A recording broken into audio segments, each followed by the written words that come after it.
আসসালামু আলাইকুম। ওয়ালাইকুম সালাম ভাই।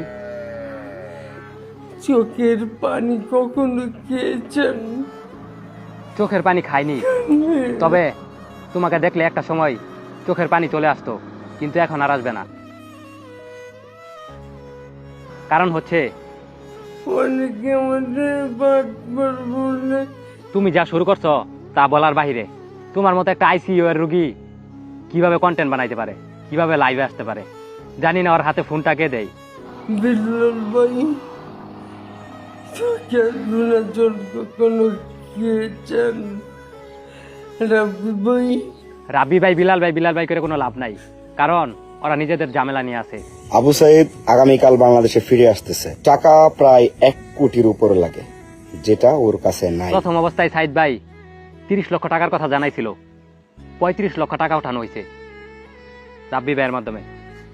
তার হাতে 35 লক্ষ টাকা উঠাই দেওয়ার পর এখন নাকি আরো টাকাই লাগবে। একটা রুগী বাঁচাইতে যদি 50 লাখ বা 1 কোটি টাকা লাগে, তাহলে বাংলাদেশের আর রুগীরা কি করছে? অনেক টাকার প্রয়োজন। রাব্বি ভাই এখন কোথায়? আরো টাকা লাগবে সাইদ ভাইয়ের, আপনি টাকা ম্যানেজ করেন না কেন? মানবিক কাজটা তো বিলাল ভাই সাথে থাইকা উদ্যোগ নিতে চাইছিল, তখন তো অনলাইনে সবার সামনে এসে বলছিলা বিলাল ভাইয়ের টাকা লাগবে না, ভবিষ্যতে 1 কোটি টাকা উঠাতে পারবো। এখন কই তুমি বাকি টাকা ম্যানেজ করো সাইদ ভাইয়ের জন্য? মরে যাবো, হেরে যাবো, স্যার বলুন নিজের অসহায়তা। কেন কিছু বললো না? ভাই একটা কথা বলি, তোমার অসহায়ত্বর কথা দেখায় টাকাগুলো উঠানো হয়েছে। আল্লাহর কাছে শুকরিয়া করো, তুমি যেন সুস্থ হও।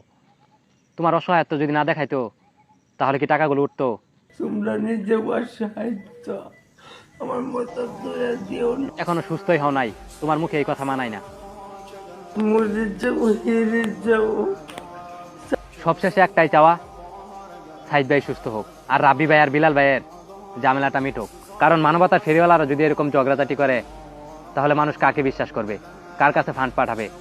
মানবিক কাজগুলো কিভাবে সম্ভব হবে?